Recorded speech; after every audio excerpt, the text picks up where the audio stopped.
Alright guys, my name's Hala Karnib. I don't think I've worked with a lot of you guys. I see some unfamiliar faces, so hopefully we will meet someday. So this is just going to be a basic vent lecture. Okay, we're going to talk about non-invasive and invasive ventilation. And it's just going to kind of skim the surface. If you guys like it and you want more detailed or more advanced lectures, you guys can let Nelson know and he'll let us know. We'll be more than happy to come and give you guys more talks on this kind of stuff, okay? So we're going to focus on the concept of oxygenation versus ventilation and the difference, because it's really important for you to be able to differentiate these two things when you approach any patient. And if you don't have like the basic understanding of the difference between those two things, I think it's going to make it hard for you to manage any patient in respiratory failure. Then we'll talk about non-invasive ventilation and then mechanical ventilation. Okay, so oxygenation versus ventilation.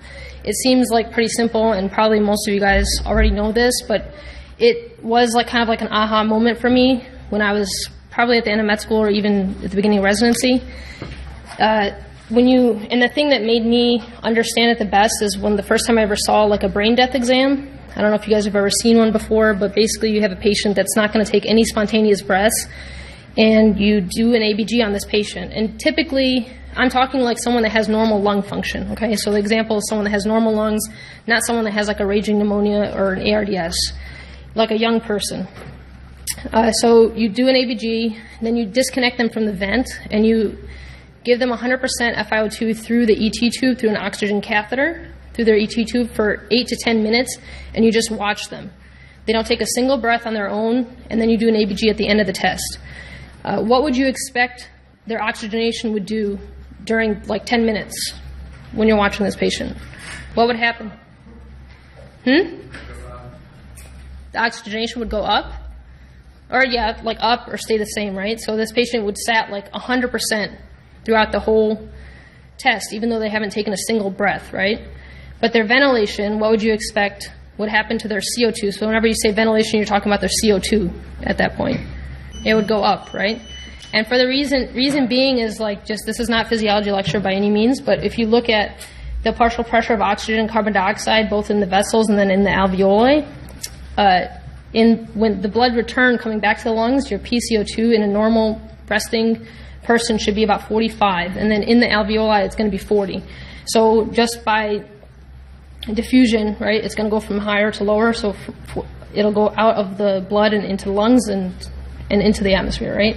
But if the person's not breathing and mechanically just moving tidal volumes, that CO2 is going to go up, and then your CO2 in the blood is also going to go up, and therefore the patient's going to become more acidotic. But if you're giving them just 100% FiO2, that just through diffusion alone, it's going down into the alveoli, and it's going to diffuse into the blood and keep their sats up. Okay?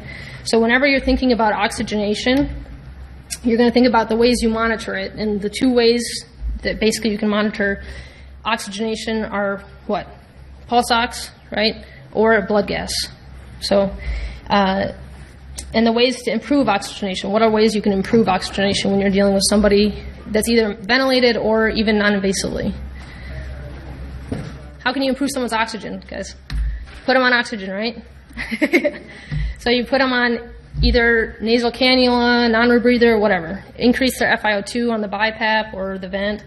And then also if they're intubated or if you're using non-invasive, you can increase their positive pressure, right? Just recruit more lung, those kind of things.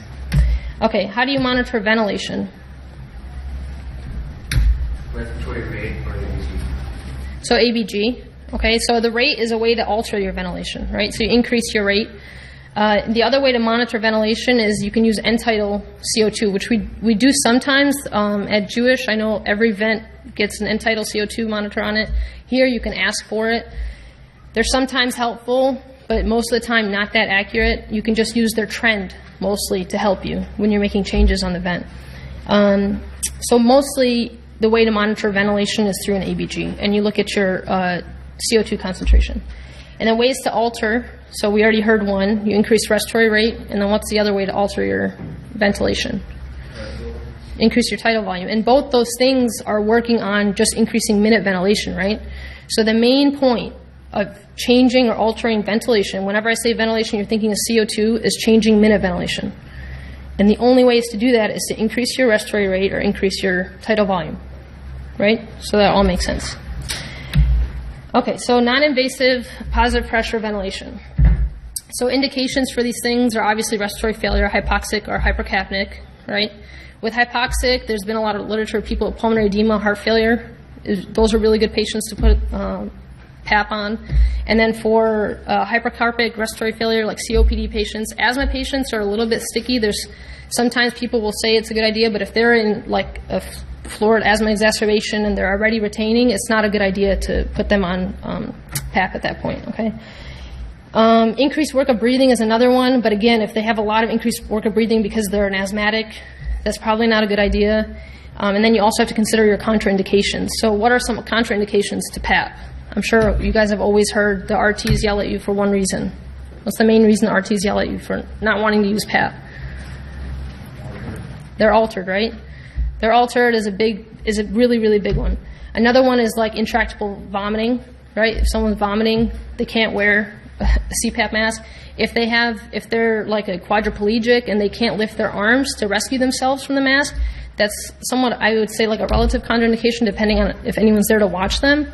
If someone has like a upper GI bleed, facial trauma, I don't know, if you look at a person and they don't look like they would be a good BiPAP candidate because of some physical features. So someone that has a very big beard or a very small chin, right? So those things are contraindications because you're not going to be able to get good tidal volumes. You're not going to be able to seal the mask well on their face because of those physical attributes that the patient has.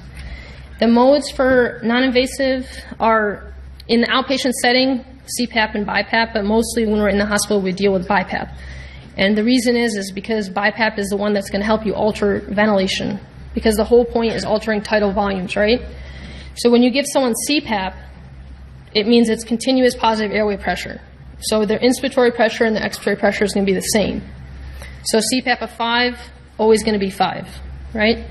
But if you put someone on BiPAP, it's a bi-level positive pressure ventilation. And if you put them on 10/5, for example, their inspiratory pressure is going to be 10 and their expiratory pressure is going to be 5. And that pressure in between is called your pressure support, okay? So if you have someone that is retaining and you want to try to alter their tidal volumes, you would just increase their pressure support, right, or their delta, in a way trying to increase their tidal volumes by increasing their inspiratory pressures. There's other modes of non-invasive that we won't really get into, but you can actually use them as vents. And sometimes people that have a lot, like neurological disorders at home are on something called a trilogy. If you ever see that in their chart, that's like basically a vent. Some of the equipment, so the machine, we call it a Vision.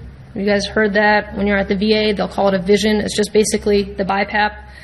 And it's like this big screen where you put all your settings in, and then you got your tubing, of course, and your mask. So the masks come in different sizes. You guys need to know that, because if you have a problem with mask fit, again, you're going to have a big leak, and you're not going to be able to control the person's ventilation, okay? So if you have a little old lady, make sure you tell the RT, get a small mask, okay, and vice versa for someone that has a larger face. And then also there's going to be headgear. So the headgear tightens in 4 different places, and so if you're not getting a good leak, you can alter that too. And then your parameters are always going to be your inspiratory pressure, expiratory pressure, FiO2, respiratory rate. That's your basic stuff, even with a vent, okay?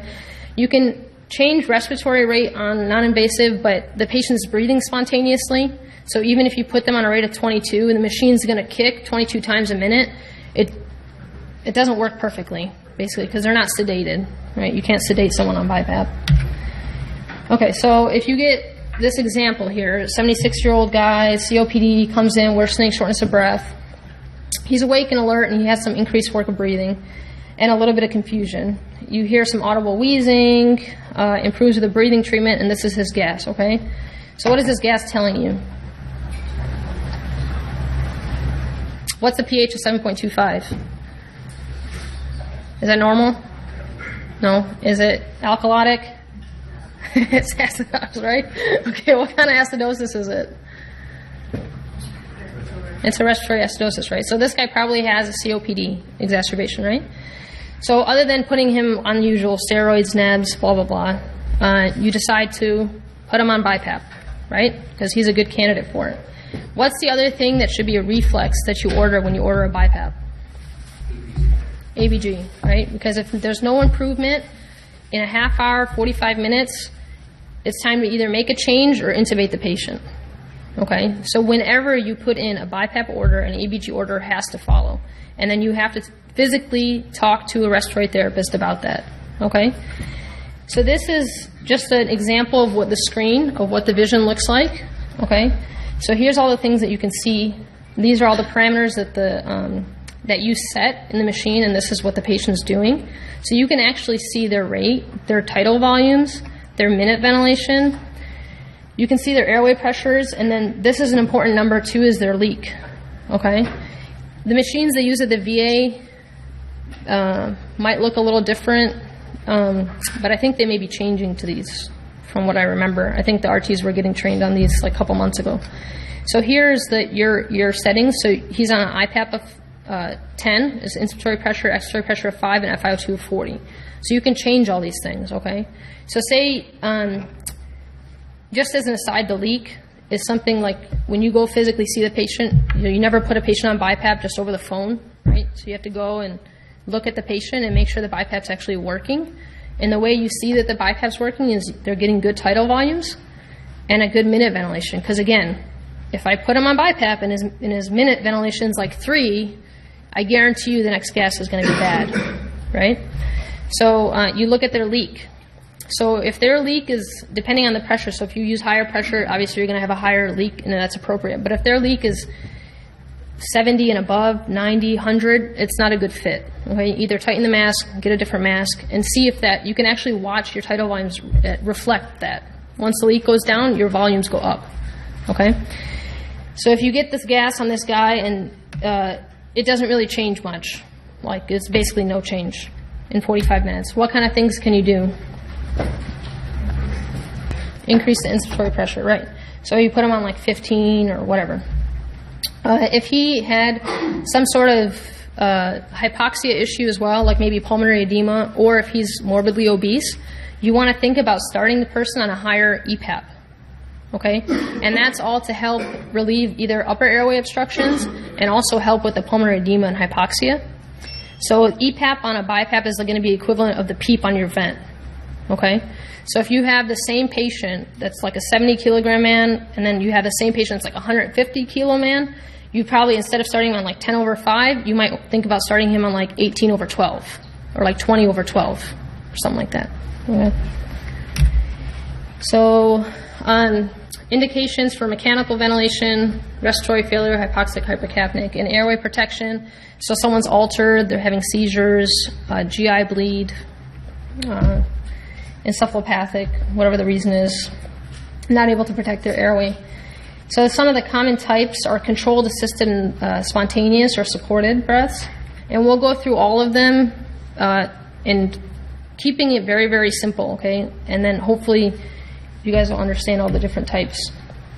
Just as a quick introduction to what you're looking at, most of the vents here at this hospital look like this. Some of them are a little bit more fancy, but then like you'll find the same information. So the top half is what the patient's doing, and then the bottom half is what you put into the vent. Okay? So you'll always see in the top left-hand corner a C or an S that stands for controlled or spontaneous. So if someone asks you, are they on SBT, you can like see that in like 5 seconds. You look in the room, and if this is like, the S is usually red, that means they're on SBT. Okay? This is your peak airway pressures. This is a mean pressure, a mean PEEP, an IDE ratio, inspiratory-expiratory ratio, frequency, their tidal volumes, and their minute ventilation. This patient's not doing so hot. You know, their tidal volumes are very low, minute ventilation is very low. And then here are the things you set in. So you can tell right away that this is a controlled mode, and they're on AC/VC, just by looking at it for like 2 seconds, right? It's set at a rate of 10, tidal volume of 365. And then some of the other things that are important for your purposes are the FiO2. and the PEEP. Okay? So again, the things are the mode of the ventilator, and then depending on the mode are the other components that you can set, including tidal volume, inspiratory pressure, respiratory rate, FiO2, PEEP, and then some other things that if you want to start getting into once you truly understand this stuff, you could probably do. The main ones that we're going to use and be talking about today are assist control ventilation, which come in two flavors, volume and pressure. Okay, mandatory ventilation is not going to be typically used because that means the patient's not taking any breaths for themselves, and that's very uncomfortable. So if the patient's paralyzed, basically they're on mandatory, right? They're not going to be taking any breaths over the ones that you're setting. SIMV, or synchronized intermittent mandatory ventilation, is like a hybrid of pressure support and volume control, and then pressure regulated volume control is like a hybrid of volume control and pressure control. And then pressure support is what you typically put people on when you talk about doing a spontaneous breathing trial. So when you talk about vents, you want to know your 3 T's, okay? Trigger, target, and termination are how it's cycled. Okay, so the vent is always triggered by one of two things, either the vent or the patient. And you set a respiratory rate. So if I set the vent at 12, then there's going to be 12 vent-triggered breaths a minute. The patient-initiated breaths, and you can tell on the machine if you look at it, it's either going to be initiated by flow or a change in pressure in the tubing. So when the patient starts to try to take a breath, if they make a change of like 3 centimeters of water in the tubing, the vent will initiate a breath. So if you look at this here, their trigger is flow, 3 liters per minute. That's what this is. And then cycling or termination, so volume or time and flow. This is usually for VC, and then pressure control is terminated by time, and pressure support is terminated by flow. We'll go over all that again. So this part's going to be kind of boring and redundant, right? But it's just what you need to know. So volume control is triggered by the patient or the vent. Target is flow, and the termination is volume. And then you set the tidal volume, respiratory rate, PEEP, FiO2. And you can adjust flow rates. So you can imagine if you increase someone's flow rate, they get their inspiratory breath very quickly, so their IDE ratio will go up, right? So if it's a 1-to-2 ratio and you increase their inspiratory rate, you might make it a 1-to-3 ratio or something like that. So if you have someone that's like retaining, that's one little thing, and you're having a lot of trouble getting them to stop retaining or auto-PEEPing, that's one little adjustment you can make. It doesn't always work, but it can sometimes work. These are what some of the curves on the vent will look like. This is obviously not what most of them look like. They look much more confusing than this, but just to walk you through it, you're always going to have a pressure over time, volume over time, and flow over time. This is what a volume control mode would look like. So in this one, you can see that the volume is constant. Every breath has the same tidal volume. The flow is constant, right? Because those two things are set by the machine, okay? The patient does not alter those two things in volume control. The pressure here is the same in every single breath, and that's because in this cartoon or whatever, the patient's not really changing. The lung compliance is not changing at all. Okay, so the pressure is going to be reflected when you, on volume control, the pressure will change depending on the patient and their compliance. So if the lung is very non-compliant, then the pressures in the lung is going to be very high. Okay, but if you have a very compliant lung, then your pressures will be adequate. If you're looking at this pressure and time curve on the vent, you can actually tell what's triggering each breath when you look at it. Do you guys know what's triggering here, whether it's patient or vent? Flow, right? It's volume control. Oh. It's pressure. It's pressure triggered, right? So because it's not changing and there's no negative deflection point, all these breaths are triggered by the vent. Okay, so an example would be if you see this negative deflection point, that's the patient taking that a little bit of inspiration, and then the vent triggers and gives them the breath. Okay, because these volume and flow are constant in volume control. So here's another example with both. So this would be like a vent triggered breath, this is a patient triggered breath, and this is a vent triggered breath. So in pressure control, you're putting in an inspiratory pressure, and then a respiratory rate PEEP and FiO2. So if you put in, say, an inspiratory pressure of 20 and a PEEP of 5, and the patient's getting tidal volumes of like 250, what's a way you can increase their tidal volumes then? Trying to keep the same concept in mind as the BiPAP. So you could increase their inspiratory pressure, right? So go from 20 to 25. And maybe you still don't get good volumes. And what does that tell you? Huh? Try a different mode. Yeah, but what's it telling you though? Reduce compliance, right?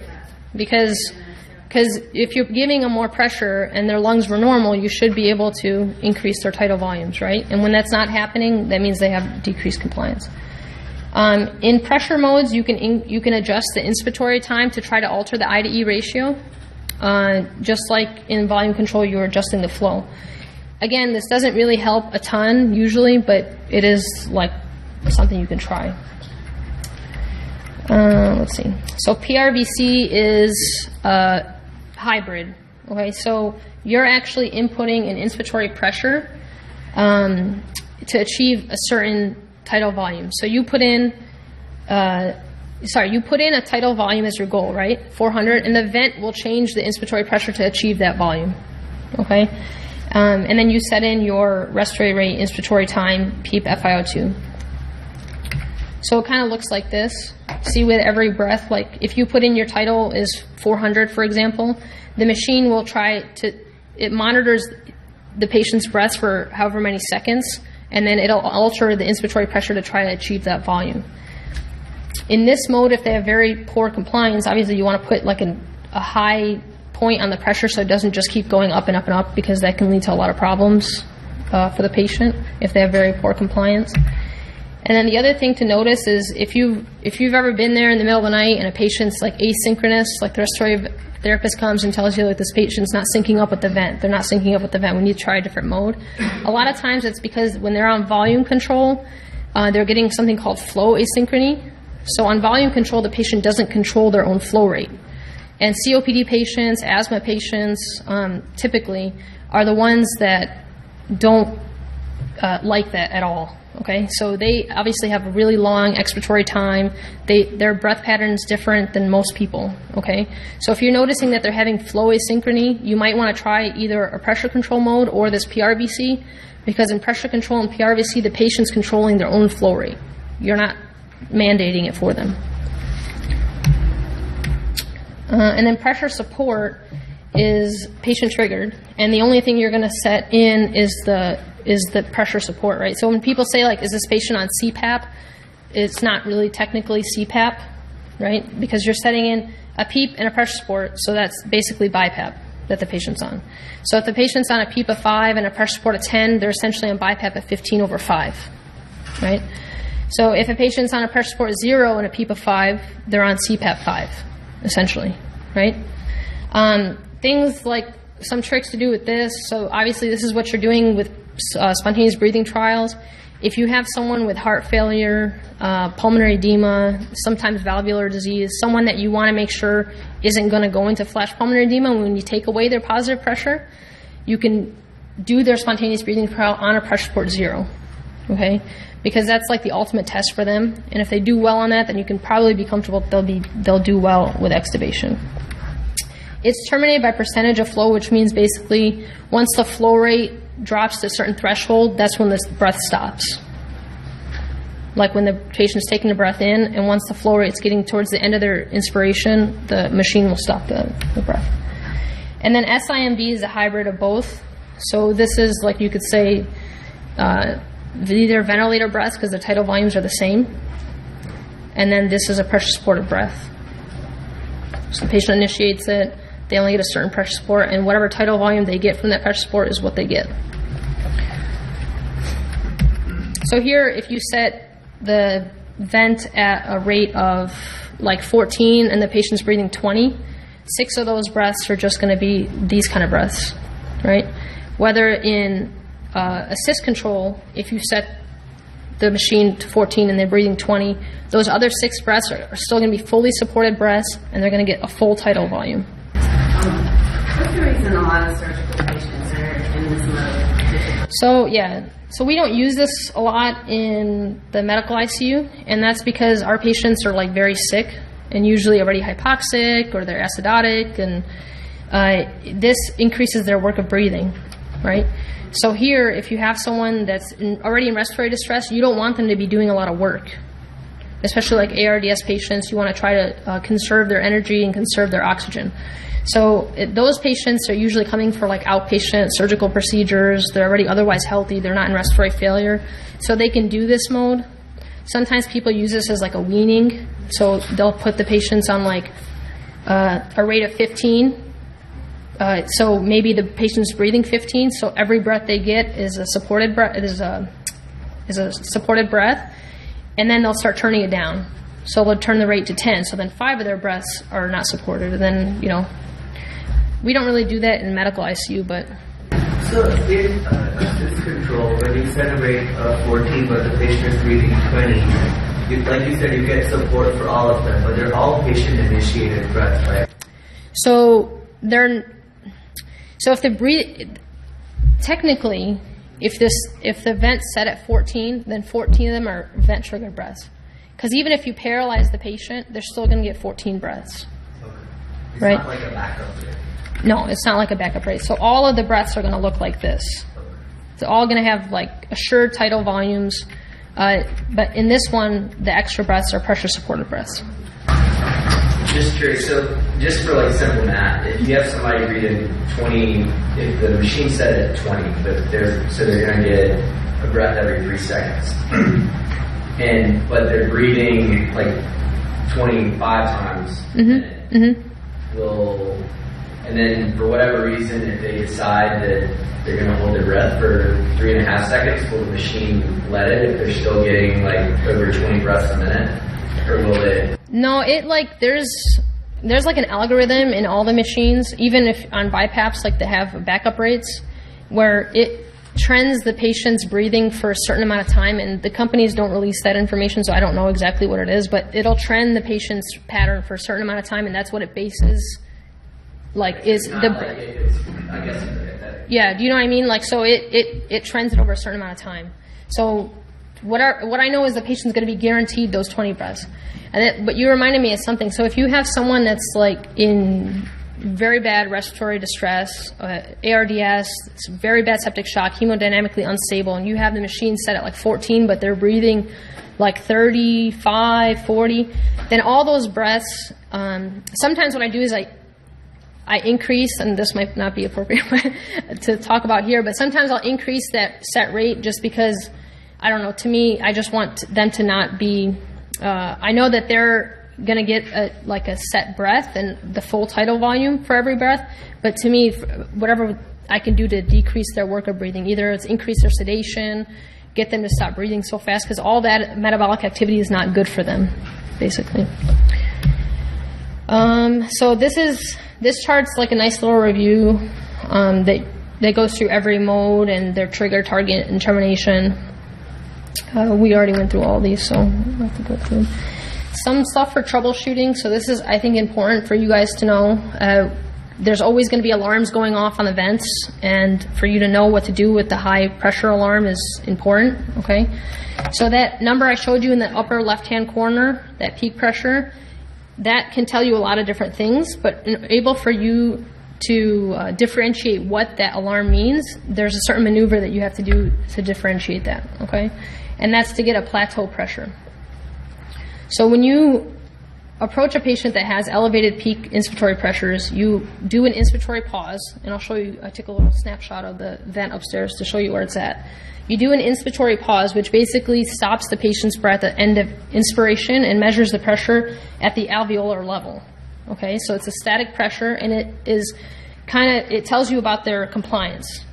So if you have someone with high peak pressures and their plateau pressures are also high, that means they have poor compliance, and your differential changes. Okay, so some things that can give you poor compliance: pulmonary edema, ARDS, pneumothorax. Okay, anything that affects lung and thoracic compliance. If your peak pressures are really high and you do that inspiratory pause and your plateau pressures are normal, then you start thinking about things that affect resistance. So either the patient has a plug, they're biting on the tube. Sometimes it's literally as simple as they're biting on the tube, okay? Or the tube is kinked at their mouth. You know, sometimes those tubes are like hanging like this, weighted down by everything, and the tube's kinked. Patients with asthma, COPD, so just listen to them if they're wheezing really bad, maybe get them some breathing treatments, okay? That's how you differentiate between the two. And then when you do end expiratory pause, it tells you about whether or not the patient's auto-peeping. So those, again, are patients with obstructive lung disease, asthma, COPD. If they're auto-peeping, it means they're not getting their full breath out, and their total pressures in their lungs are just going to keep getting higher and higher and higher because they just keep stacking their breaths, okay? And this is what it looks like on the flow time curve. So here's inspiration, expiration. Normal is this dotted line. You want it to go back to normal. And this is something you can do again in 5 seconds when you look at someone's vent, okay? So you don't even have to do the end expiratory pause. You can do it to confirm, but even if you just see it on this, and they have high peak pressures, you're kind of already, your head's already there. They won't get to full expiration, and then on the next breath, it just keeps getting bigger and bigger and bigger, okay?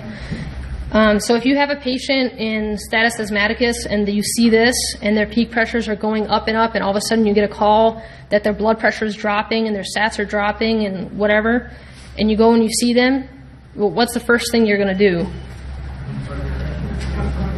Unplug the tube, right? And let all that air out. So this is where you can find those maneuvers on the vent. So you just push either expiratory pause, inspiratory pause, and then on the vent, this is where the number is going to be. Okay? So for inspiratory pause, you push the button, and then right here, it's going to spit out like compliance. You know, just say the number. It's literally that easy. Okay?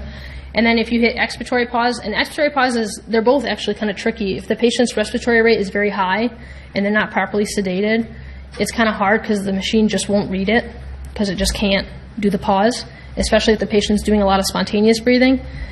But with the end expiratory pause, it'll give you a total pressure and then an total PEEP, and an intrinsic PEEP.